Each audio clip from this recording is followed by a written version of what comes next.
My name is Daryl, and 6 years ago, I thought I had everything a man could want. I had a beautiful wife, Lila, and a little girl named Clara, who was the light of my life.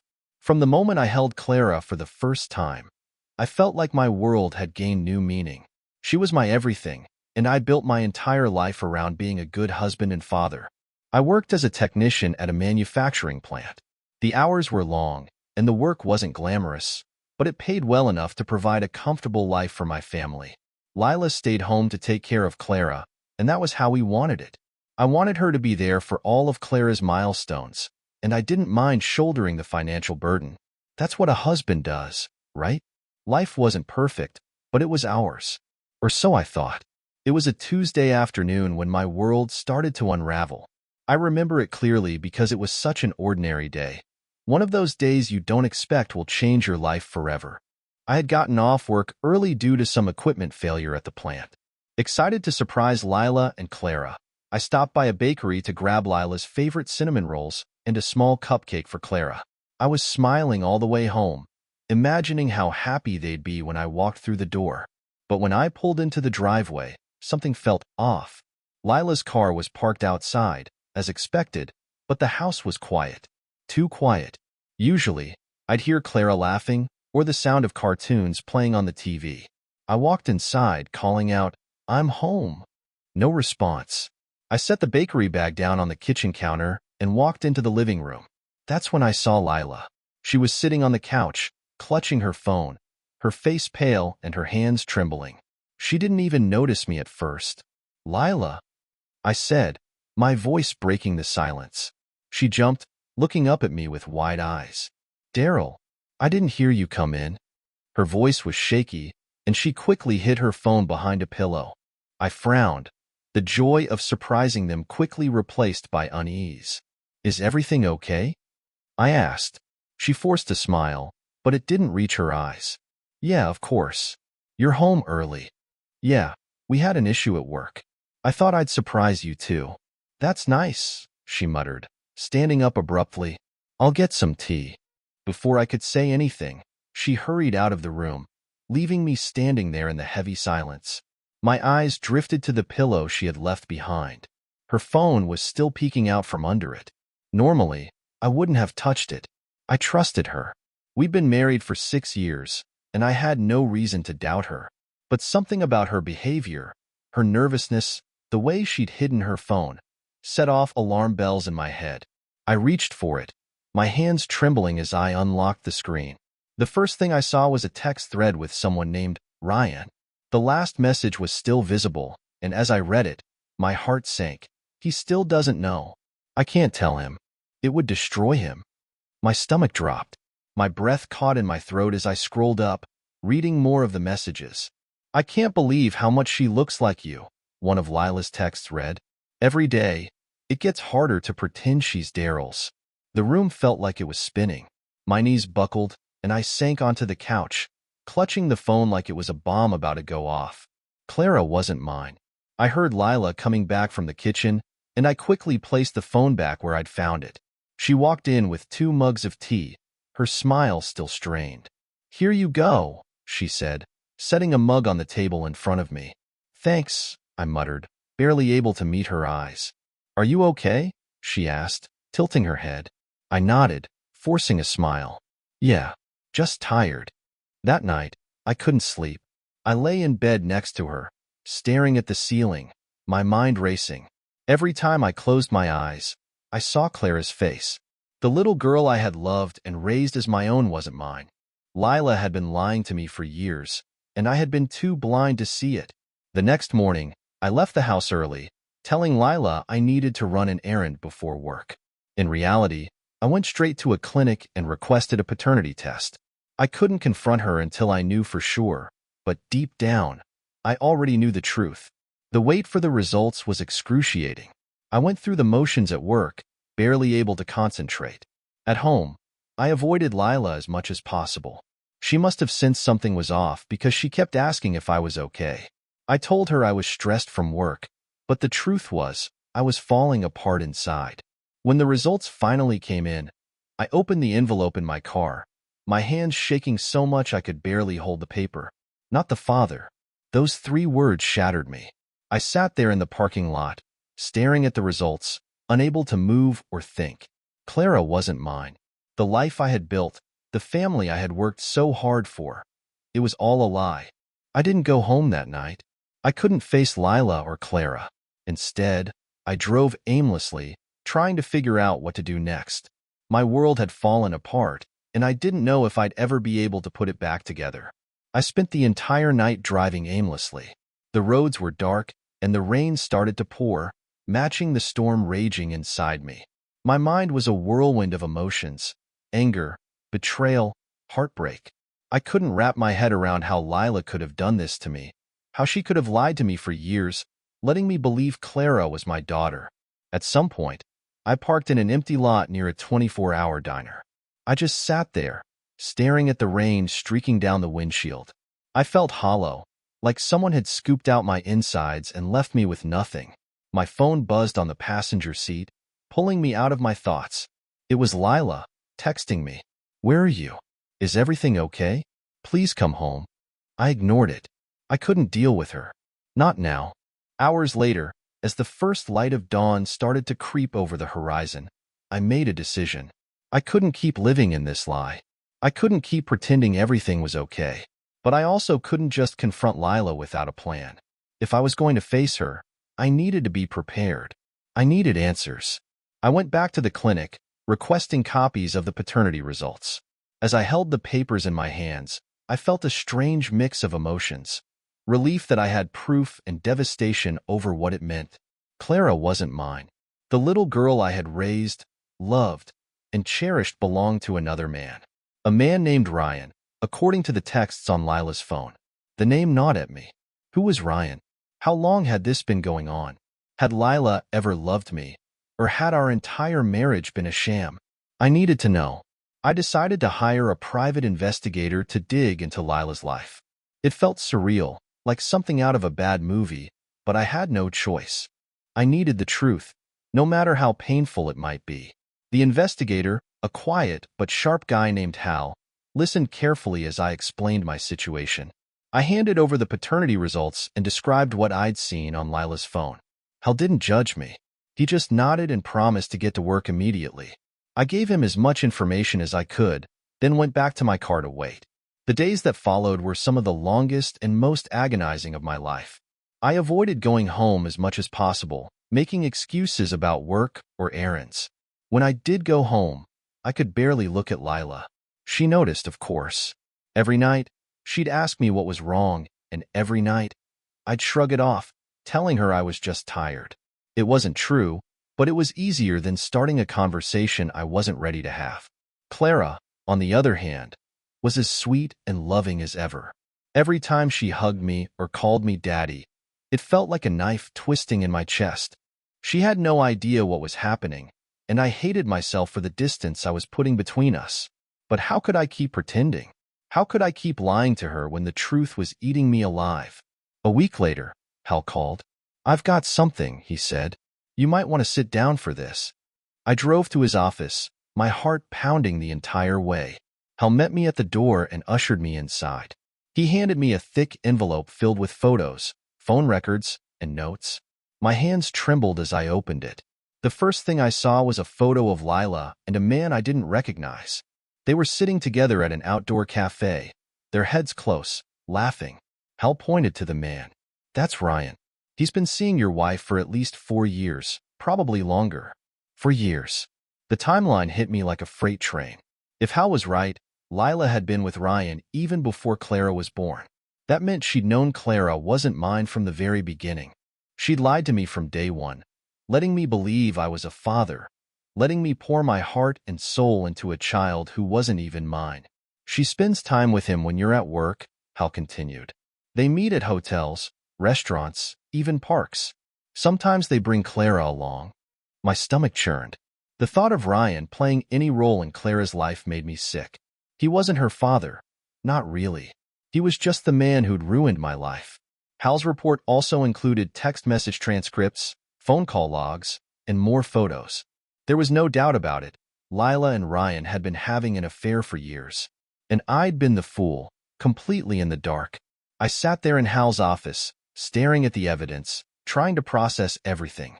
Part of me wanted to confront Lila right then and there, to throw the photos in her face and demand answers. But another part of me wanted to walk away, to leave and never look back. What was the point of fighting for a marriage that had been a lie from the start? Hal must have seen the turmoil on my face because he asked, "What are you going to do now?" I didn't have an answer. All I knew was that I couldn't go back to the way things were. Something had to change. That night, I went home, but I couldn't bring myself to talk to Lila. Instead, I sat in Clara's room while she slept, watching her peaceful little face and wondering how I was supposed to let go of her. She wasn't mine, but I loved her more than anything. How could I leave her? How could I stay? Lila knocked on the door, breaking me out of my thoughts. "Daryl," she said softly, "what's going on? You've been so distant lately. Did I do something wrong?" Her words sent a wave of anger coursing through me. Did she really think she could play the victim here? But I kept my voice steady as I replied, "Not now, Lila. I'm tired." She hesitated, then sighed and walked away. I stayed in Clara's room for hours, trying to figure out what to do. By the time morning came, I'd made my decision. I wasn't going to confront Lila. Not yet. Instead, I was going to leave. The morning after I made my decision, I got up early, earlier than usual. Lila was still asleep, and the house was quiet.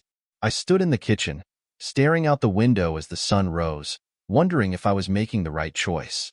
Leaving wasn't something I ever thought I'd do. I had built my entire life around this family, but now it felt like I had been living in someone else's story. I packed a small bag with a few essentials, just enough to get by for a while. I didn't know where I was going, but I knew I couldn't stay here. Every corner of the house reminded me of the lies, of the life I thought I had, of the betrayal I could never unsee. Before I left, I walked into Clara's room one last time. She was still asleep, her tiny face peaceful and innocent. My heart broke all over again. I leaned down and kissed her forehead, whispering, "I love you, kiddo. Don't ever forget that." My voice cracked, and I had to force myself to pull away. In the living room, I left a note for Lila. It wasn't long, just a few sentences. "Lila, I know everything. I can't stay here anymore. Don't try to find me. I need time to figure out what's next. Take care of Clara. Daryl." I placed the note on the coffee table and walked out the door, closing it softly behind me. As I got into my car and started driving, a strange mix of emotions washed over me. Relief, sadness, anger, and a deep, aching sense of loss. I drove for hours, no destination in mind. I just needed to get away, to put as much distance between me and the lies as possible. By the time the sun was high in the sky, I found myself in a small town I'd never been to before. It was quiet, almost sleepy, and something about it felt comforting. I checked into a motel on the outskirts of town. The room was small and smelled faintly of old carpet, but it was enough for now. I dropped my bag on the bed and sat down, staring at the blank TV screen. For the first time in years, I was truly alone. The silence was deafening. The first few days were a blur. I didn't contact anyone. No friends, no family, and certainly not Lila. I stayed in that motel room, trying to piece together what my life had become. I thought about Clara constantly. I missed her more than I could put into words, but every time I thought about going back, I reminded myself of the truth. She wasn't mine. A week passed before I got the courage to check my phone. There were dozens of missed calls and messages from Lila. "Daryl, where are you? Please come home. I'm sorry if I did something to upset you. Let's talk. Clara keeps asking for you. She misses her daddy. Please, I'm begging you. Just tell me you're okay." Each message cut deeper than the last. I wanted to reply, to tell her I was okay, to let her know that I wasn't dead in a ditch somewhere. But I couldn't. I didn't know what to say. Instead, I scrolled through the messages, my heart sinking with each one. And then I saw one that stopped me cold. "I don't know what you think you know, but it's not what it seems. Let's talk." Not what it seems. The audacity of those words made my blood boil. Did she think she could gaslight me into believing I had imagined everything? I had the paternity test, the texts, the photos. There was no misunderstanding here. I turned off my phone and threw it onto the bed. I couldn't deal with her lies anymore. Over the next few weeks, I tried to build a new routine. I found a job at a local hardware store, something simple to keep me busy. The pay wasn't great, but it was enough to cover my motel room and a few meals a day. The work helped distract me, but every night, I lay awake, haunted by thoughts of Clara and the life I had left behind. One night, as I sat in the motel room with nothing but the hum of the air conditioner for company, I started thinking about Ryan. I hadn't even met the man, but he had ruined my life. The more I thought about him, the angrier I became. Who was he? Did he know about me? Did he care about the destruction he'd caused? I pulled out the folder Hal had given me and started going through it again. There was an address for Ryan, his home, his workplace. For a brief, reckless moment, I considered confronting him. I wanted to see the man who had taken everything from me. I wanted answers. But then I thought about Clara. None of this was her fault.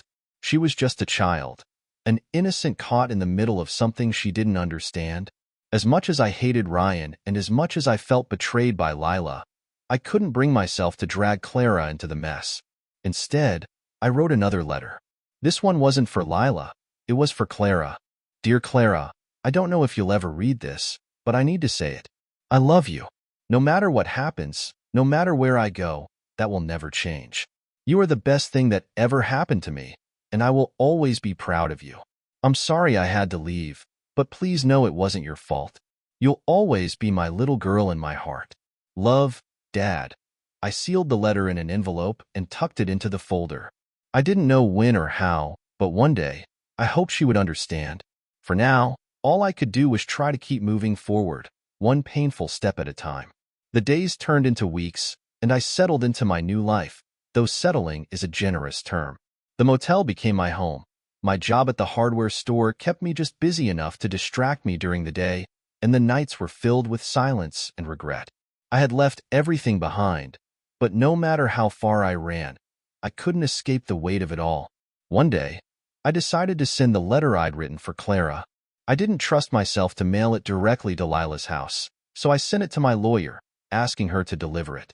I didn't include an address or phone number for them to reach me. I didn't want Lila to know where I was, and I didn't trust her not to use Clara to try and pull me back into her web of lies. A week after sending the letter, my lawyer called. She got it, she said simply. Lila contacted me. She's been trying to reach you, Daryl. She says she wants to explain everything. I gripped the phone tightly, trying to steady my voice. There's nothing to explain. I know the truth. She sounded desperate. My lawyer continued. She claims Ryan's not involved in Clara's life anymore, and says she wants you back. She even asked if she could bring Clara to see you. My stomach churned at the thought. The idea of seeing Clara again filled me with equal parts joy and dread. No, I said firmly. Not now. I can't. Understood, she replied. I just wanted to let you know. It's your choice, Daryl. After the call ended, I sat there, staring at the wall. Lila's desperation wasn't surprising. She always had a way of trying to manipulate situations to her advantage. But what about Clara? Did she even understand why I'd left? Did she hate me for abandoning her? That thought haunted me the most. That night, as I tried to sleep, I wondered if I had made the right choice in walking away. My heart ached for Clara, but the pain of Lila's betrayal was still too raw. I didn't know if I could face them. Not yet. Part 5. The unexpected visitor. It was a quiet Sunday morning when everything changed again. I was sitting at the small diner I frequented, nursing a cup of coffee and staring out the window, when I saw a car pull into the lot. I didn't recognize it at first, but as the driver stepped out, my heart stopped. It was Lila. I froze, my hands gripping the mug so tightly I thought it might shatter. She spotted me through the window, and her face lit up with a mix of relief and something else I couldn't quite place. She walked toward the door, her steps hesitant but determined. Part of me wanted to run, but I couldn't move. I was rooted to the spot, torn between anger and the faint hope that maybe, just maybe, she had something real to say. She stepped inside, her eyes locking onto mine. "Daryl," she said softly, almost pleadingly. I set down the mug and took a deep breath. "What are you doing here, Lila?" She hesitated, glancing around as if afraid of what I might do. I I needed to see you. Please, can we talk? I stared at her for a long moment, my chest tight with emotion. Finally, I gestured to the seat across from me. 5 minutes, I said coldly. That's all you get. She sat down, her hands clasped tightly on the table. Thank you, she whispered. The woman who had destroyed my life was sitting across from me, and I had no idea what she was about to say. Lila sat across from me, her hands fidgeting in her lap. She looked different, tired, anxious, but I wasn't about to feel sorry for her. I waited, arms crossed, eyes locked on her, giving her nothing. She sighed, glancing at me before looking down. I know you hate me. I don't blame you. I said nothing. She took a deep breath. I never meant to hurt you, Daryl. I swear. When I got pregnant, I wasn't sure. But you were so happy, so excited. I convinced myself that it didn't matter, that you would be the best father for Clara, no matter what. I clenched my jaw. So you lied. Every single day. You let me raise a child that wasn't mine while you sneaked around with Ryan. Her head snapped up, her eyes wide. I didn't. Ryan and I were never serious. It wasn't, don't. I cut her off. I saw the messages. I hired someone. I know everything, Lila. She swallowed hard, blinking rapidly. I was stupid, okay? I thought I could keep everything together. But I never wanted to lose you. I was scared. Scared of what? I asked, my voice cold. She hesitated. Of losing you. Of losing the life we built. I let out a bitter laugh. You lost me the moment I found out. Lila wiped at her eyes quickly, as if trying to keep from breaking down. Clara misses you. She asks about you every day. I felt a stab of pain, but I didn't let it show. That's not my fault. She reached across the table as if to touch my hand, but I pulled away. I don't expect you to forgive me, she said quietly. I need you to know that I still love you. I always have. I shook my head. You don't love me, Lila. You love the comfort I gave you. You love the stability. But love? No. If you loved me, you wouldn't have lied to me for years. Her eyes filled with tears, but I didn't care. So that's it, she whispered. You're never coming back? I leaned forward, my voice firm. There's nothing to come back to. I walked out of the diner without looking back. I could feel her staring after me, but I didn't care. The moment I stepped outside, I felt lighter. But as I got into my car, I realized something. I didn't feel relief. I didn't feel satisfaction. I felt empty. I thought about Clara, about the little girl I had raised, the one who called me daddy, the one who didn't deserve any of this. That night, I sat in my motel room, staring at the ceiling. I had spent so long trying to figure out how to escape the pain, but I never thought about what came next. Could I really walk away forever? Or was there still a part of me that needed to say goodbye? I didn't know the answer yet, but for the first time in weeks, I knew I had to find out. The next morning, I made a decision. I wasn't going back to Lila. That door was closed forever. But Clara? She was innocent in all of this. She deserved better than to be abandoned without a word. I drove back to the city, my hands gripping the wheel so tightly my knuckles turned white. I had no idea what I was going to say. All I knew was that I needed to see her one last time. When I pulled up to the house, I hesitated. Everything looked exactly the same.